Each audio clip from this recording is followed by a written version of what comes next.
Olá Moçambique, bom dia, boa tarde, boa noite, seja como for, sintam-se para nós cumprimentados. Somos a Baluarte TV, o canal que sempre leva informação, que leva o conhecimento, que leva o entretenimento para o nosso amigo internauta. Hoje trazemos para o nosso amigo internauta os ecos das sextas eleições de 11 de outubro de 2023. E para darmos seguimento a este momento que parou o país e mexeu com 65 autarquias, o canal Baluarte TV decidiu colher opiniões da sociedade civil, dos políticos e dos fazedores da cultura. E para começar, convidamos hoje um académico, por sinal alguém licenciado em História, que tem um conhecimento sobre a história do nosso país, a história da África e do mundo. Ele vai dar o seu feedback, a sua intervenção, a sua análise em torno das sextas eleições autárquicas no nosso país, muito em particular da autarquia de Nacala-Porto. Sem delongas, senhoras e senhores, recebam no canal da Baluarte TV o nosso convidado. Boa tarde, seja bem-vindo, diga o seu nome e saúda os nossos amigos internautas. Muito boa tarde, daqui fala Abdul Casmo e professor de História. Estou aqui e em primeiro queria saudar a todos os internautas da Baluarte TV. Estamos aqui hoje para podermos dar um parecer daquilo que foram as sextas eleições autárquicas em Moçambique e juntos vamos aqui falar em torno disto. Certo. Professor, no dia 11 de outubro, a autarquia de Nacala, se não digo, Moçambique parou para dar lugar às sextas eleições autárquicas, que até o momento têm gerado várias polêmicas por ter sido consideradas essas as eleições mais fraudulentas na história do nosso país. Sendo um académico, alguém que conhece a história deste país, porque foi licenciado por uma universidade, professor por sinal, gostávamos nós de colher a sua opinião em torno destas sextas eleições. Bom, para começar, eu diria que as eleições têm esta fama de serem as mais fraudulentas do país, porque primeiro o processo começou no recenseamento. Okay. Ainda no recenseamento era um processo que já estava a trazer manchas. Okay. Segundo algumas redes sociais, nós conseguimos perceber que já existiam pessoas a duplicarem cartões, já tínhamos relatos de pessoas que já saíam em outros distritos para poder fazer o seu recenseamento, de facto num local onde eles não tinham autárquicas, mas tinham que ir para beneficiar o seu partido. Okay. Então só isso já deu para perceber que as eleições já estavam a trazer este problema.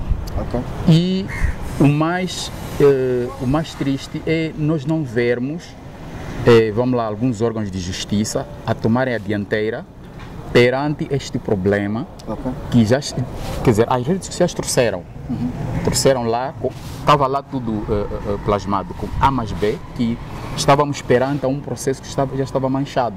Okay. Tivemos relatos de escolas em que os eleitores tiveram que pagar para ter o cartão de eleitor. Okay.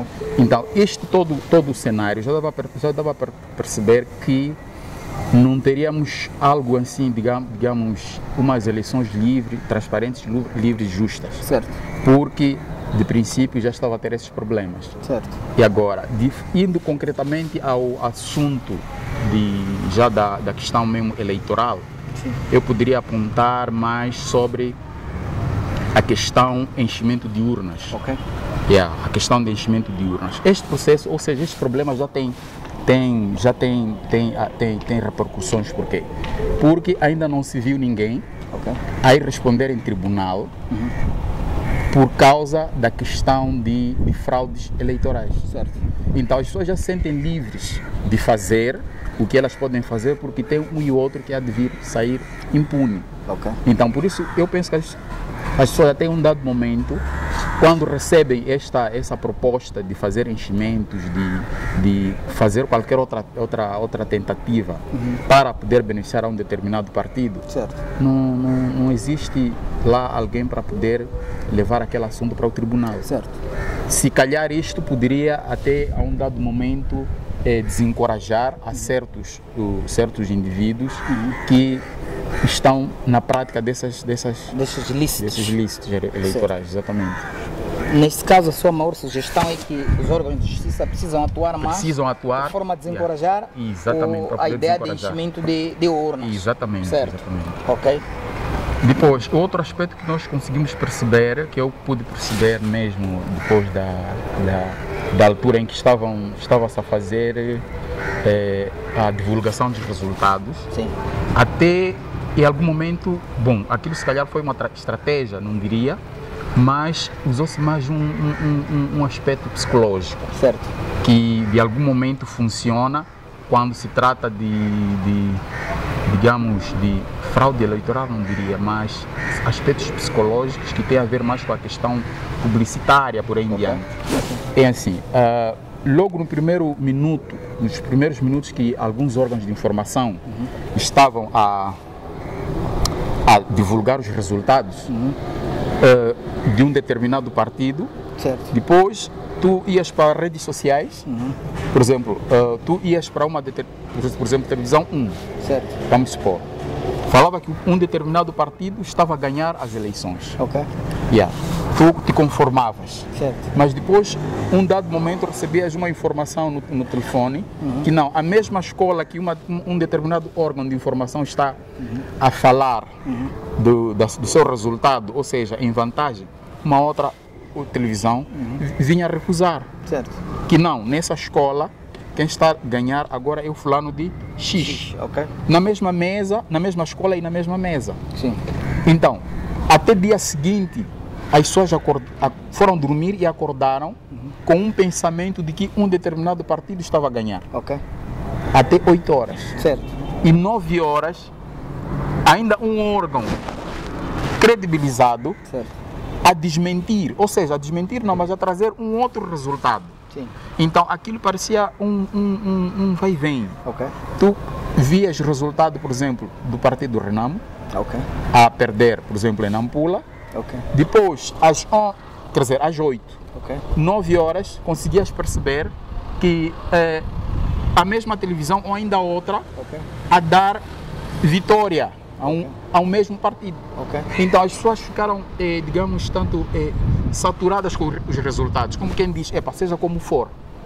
Eu acordei a pensar que um determinado partido estava a perder, conformei-me, mas tu acordas 8 horas, já tinha ainda uma outra informação. Então, as expectativas dos eleitores ia variava.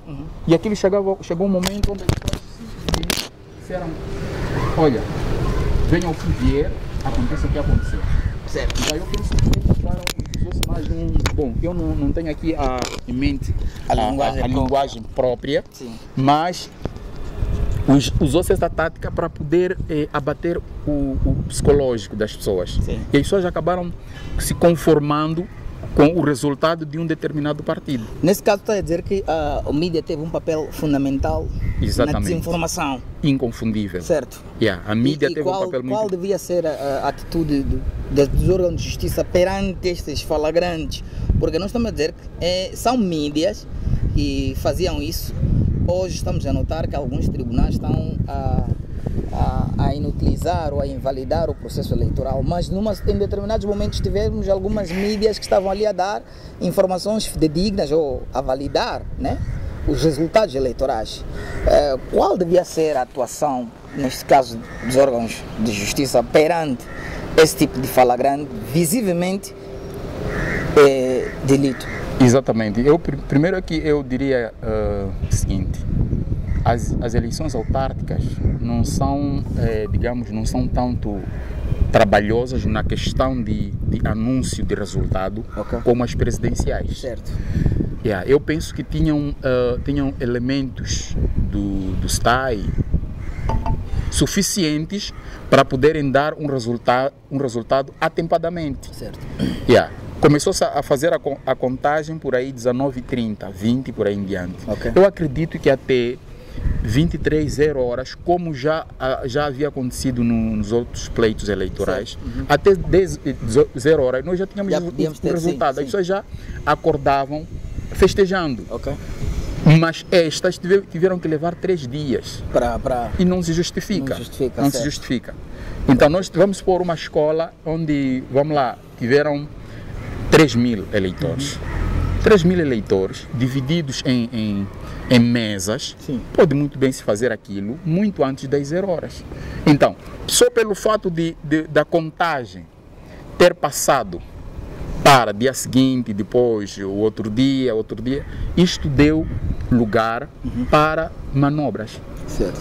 No seu ponto de vista, será que é sim verdade que o partido no poder ganhou nas 64 autarquias das 65 previstas? Bom, eu não diria ganhou, ok, mas tenho um parecer que em algum momento eu consegui entender que estamos aqui a passar por um processo de transição. Certo. Para que sistema, não sei, se calhar possivelmente nós vamos poder assistir aqui nesse país a quando o secretário do partido, Frelimo, okay, falou de um aspecto, se calhar é uma coisa que muitos políticos, muitos acadêmicos, a sociedade civil não tomou conta. Certo. Ele disse, não vou dizer taxativamente o que ele disse em palavras, mas mais ou menos, vamos chegar lá, que não basta você querer ser presidente, nós é que temos que querer que você queira. Okay. Foram palavras do senhor Roque Silva, não? Certo. Então, dali eu comecei, com essas eleições, o que eu pude perceber? Que eles levaram esta questão, aquilo não ficou apenas só no partido. Sim, okay. Aquilo foi arrastado até para a sociedade. Não pode a sociedade pensar que vai querer um presidente que nós como partido queiramos. Okay. Nós é que queremos, nós é que devemos escolher o presidente que deve gerir, que deve mandar o povo. Nas autarquias, sim, neste caso. Aquela palavra do secretário do partido, okay, não foi apenas só para os militantes do partido Frelimo. Okay. Eu penso que aquela palavra teve repercussão mesmo nas eleições, okay, e no sentido de dizer determinado partido ou o partido no poder perde com uma diferença de 1000, okay, ou ainda que perdesse com uma diferença abismal. Okay. Nós é que temos que decidir o que o povo, ou qual é o presidente que deve governar na autarquia A, B e C. Exatamente. Okay. Cortando assim, no seu ponto de vista, acha que a democracia em Moçambique está fragilizada com estes resultados que nós vimos de 11 de outubro? Para mim, não só a democracia, como também a liberdade de expressão. Ok. Ao fim da liberdade, porque eu penso que existiram muitos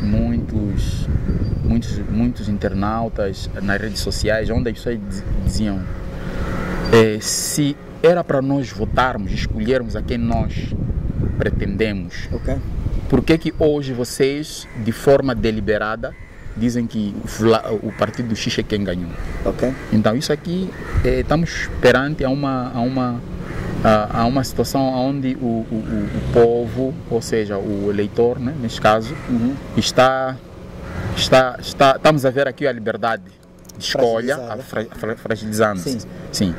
Então o governo, ou seja, a sociedade civil, ou vamos lá, a questão eleitoral, okay, prevê ou preconiza esses princípios em que nós temos que escolher a quem nós queremos, certo, que ele seja o nosso presidente. Mas as eleições não estão a trazer este... Certo. O partido Renamo, na pessoa do seu líder, o general Yusuf Momadi, lançou desde o dia 17 do mês em curso uma manifestação de repúdio a estas eleições autárquicas, por entender que o partido ganhou em 9 autarquias. E quando consultado, o partido disse que apenas vai parar com as manifestações ou as marchas pacíficas só depois do CNE ou o Conselho Constitucional recuar, né, nos pontos onde o partido acha que ganhou. No seu ponto de vista, acha que esta atitude do Partido Renamo é correta e sendo, vai trazer algum fruto digno de recuar com os resultados ou alterar os resultados? Bom, eu isto não posso adiantar, mas o que pode-se perceber é que algumas autarquias já estão a recuar. Certo. Por exemplo, conseguimos ouvir ou assistir mesmo a questão lá de Quamba. Parece que o juiz ou a juíza, né, a pessoa que está lá, e parece que conseguiu perceber que houve sim uma manipulação dos resultados. Okay.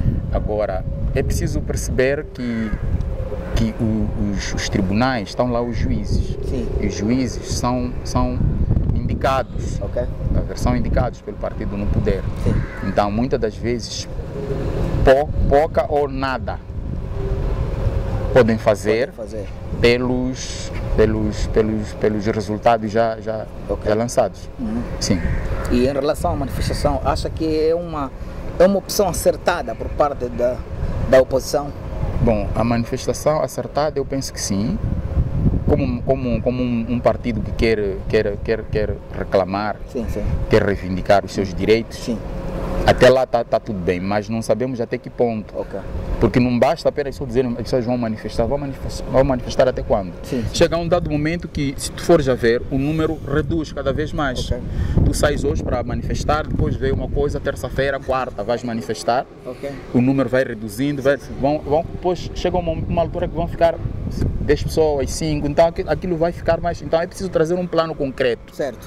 O que é que se pretende com essas manifestações? Sim, vamos até a um dado momento, por exemplo, Quilimane teve um número maior de gente lá, manifestantes, Nampula também, mas existem certas autarquias, se formos a ver até Maputo, saiu para cumprimentar, ou seja, para festejar o dia em que se colocou, ou seja, em que os órgãos divulgaram a vitória da Renamo. Mas se formos a ver, no dia seguinte o número reduziu. Sim, para a cidade de Maputo. Okay. Então aquilo de alguma forma desencorajou as pessoas. Tanto mais é que conseguimos perceber a presença do Venâncio Mondlane, okay, lá em Quilimane. Sim, aquela manifestação que houve em Quilimane com o Manuel da Araújo, o Venâncio Mondlane esteve lá. Okay. Então ele fez porque começou a compreender que a aderência começou a reduzir, okay, em Maputo. Então era necessário, bom, se calhar, é meu ponto de vista, okay, e também foi para reforçar a questão mais de Quilimane. Então é preciso perceber-se essas manifestações, o que é que se pretende? Okay. Só manifestar, o que é que os órgãos de justiça estão a fazer? O que é que o STAI, o CNE estão a fazer? Até mesmo os partidos políticos, exatamente, do tribunal, porque pode dar o caso que eles estejam a manifestar, mas os seus recursos que apresentam no tribunal não tenham fundamentos para convencer ou deixar com que o juiz tome uma decisão justa. Exatamente. Né? Porque enquanto não apresentarem as provas dignas de merecerem invalidar as eleições, eu acho que infelizmente não estará sendo feito nada. E depois, desculpa, há uma coisa que depois eu comecei a compreendi, okay, que se calhar ajudaria muito, mas muito a poder refletir, porque se formos a ver a Stella Zeca lá em Sofala, ela reconheceu os resultados. Isso é gratificante. Certo. Bom, a ser verdade é gratificante. Na Matola,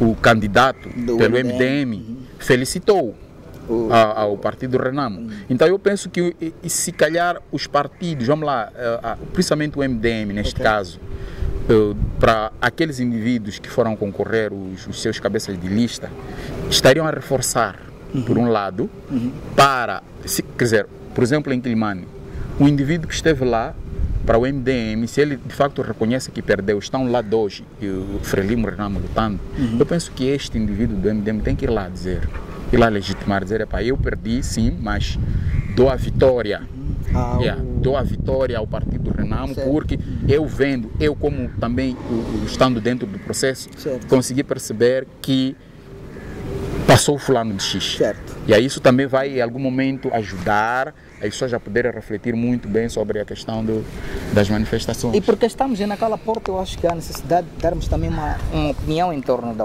dessas eleições. Que opinião tem a dar no concreto? No dia 13 de outubro, o Conselho ou a Comissão Distrital de Eleições na autarquia de Nacala deu vantagem ao Partido Frelimo com 42 mil votos, correspondente a 55,76%. Em segundo vem a Renamo, em terceiro vem o MDM. O que tem a dizer, por exemplo, para a autarquia de Nacala em torno deste processo eleitoral?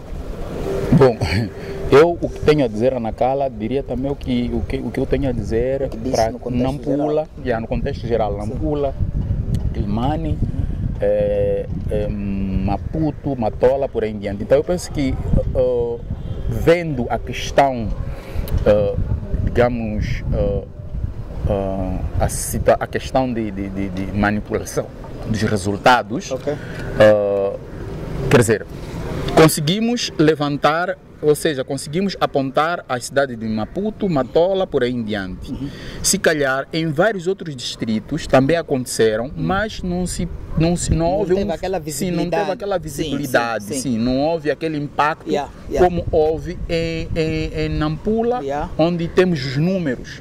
Então, eu diria que se calhar existem mais municípios que tiveram que fazer enchimento em favor de um determinado partido, mas se calhar as pessoas foram fracas ou não tiveram tanta pujança para poder mostrar o que se mostrou em Nampula, Quelimane e outras cidades. Certo. Então, Nampula, aliás, Nacala, eu acho que também entra nesse se dependesse de si, Nacala tinha que se repetir as eleições? Ou...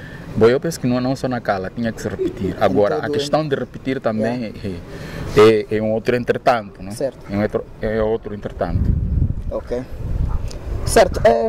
Senhoras e senhores, como bem perceberam, estamos aqui com o nosso convidado, ele é acadêmico e da sociedade civil, não tem absolutamente ligação com nenhum partido político, está aqui a dar a sua opinião em torno às 6ª eleições autárquicas, estas que pararam com os 65 municípios, por que não o país todo, por se tratar do momento em que a democracia, através de voto, estava a se fazer valer, mas a mesma ficou ameaçada por conta de várias irregularidades. E nós, como a Baluarte TV, temos e tivemos a obrigação de estar aqui a transmitir os momentos todos ligados a estas 6ª eleições. Em jeito de últimas considerações, o que pretende dizer para a sociedade em geral, aos potenciais eleitores, ao governo, ao STAI, à CNE, ao Conselho Constitucional e ao povo moçambicano a respeito deste momento? Bom, eu ainda não sei se tenho algo a dizer para a questão de uma mudança, mas vou deixar o meu parecer. O que eu pude perceber nesta questão dessas 6ª eleições autárquicas é que foi, de facto, como eu disse no princípio, foi um processo manchado desde o princípio. Okay. Então, os órgãos de justiça, o STAI, a Comissão Nacional de Eleições, eu penso que tem que encontrar uma forma de poder validar os resultados, principalmente naquelas autarquias que estão em problemas. Okay. Porque, se formos a ver, próximo ano, possivelmente, teremos as eleições presidenciais. Okay. Então as pessoas já estão todas desencorajadas, desanimadas para continuar a acreditar no CNE, no STAI. Então eu penso que aqui é preciso fazer um papel, é preciso fazer algo que possa voltar a dar credibilidade aos órgãos. Então isso cabe ao secretário técnico da administração eleitoral, cabe ao CNE, cabe à sociedade civil no geral, para poder voltar a dar a credibilidade às pessoas, porque são os potenciais eleitores que vamos precisar nas próximas eleições presidenciais. E este indivíduo já vai lá assistindo, tendo esse todo o cenário. Estás a ver? Tendo esse todo o cenário. Então, por um lado, acaba manchando muito, até muito antes do processo poder arrancar. Ficou bem, começa a dar a entender que, olha, não é bem assim. Nós vamos mostrar que mesmo sem fazer campanha, mesmo sem aceitação do povo, nós vamos ganhar. E isso ficou expresso, principalmente no princípio do ano, quando houve a questão da falta do 13º salário. Nós estávamos habituados a sermos brindados, ou o funcionário público estava habituado a ser brindado em todo o ano eleitoral, com salário a cair nas suas contas, nos dias pontuais. Estávamos habituados a ver o nível de negócios também evoluir. Estávamos habituados a ver até a uma dada altura, por exemplo, quando arrancou a campanha eleitoral, 3 dias depois, tinham funcionários sem salário. Não se justifica. Estavam lá indivíduos a pedirem voto a um senhor que está à espera de salário há 2 semanas. E mesmo assim, as pessoas foram votar, mas já iam lá com um voto punitivo. Estás a ver? Eu vou votar porque esses senhores brincaram com o meu salário, não houve aumento salarial, por aí em diante e tal. E em contrapartida estamos a ver aqui uma vitória deste partido, que o indivíduo saiu para poder se vingar. Não estou a falar de um, estou a falar de milhares. Depois aí acaba manchando todo o processo, as pessoas começam a perceber que não. Afinal de contas, as eleições não são ganhas nas urnas. Foram sempre enchimentos, só que se calhar dessa vez o cenário foi mais. Muito obrigado. É dessa forma que nós encerramos este que é o nosso programa Eco das Sextas Eleições Autárquicas. Esteja ligado, somos a Baluarte TV, o canal que leva informação e conhecimento mais perto do nosso amigo internauta. Por favor, subscreva o nosso canal, ativa o sininho de notificações, coloque um like e até a próxima.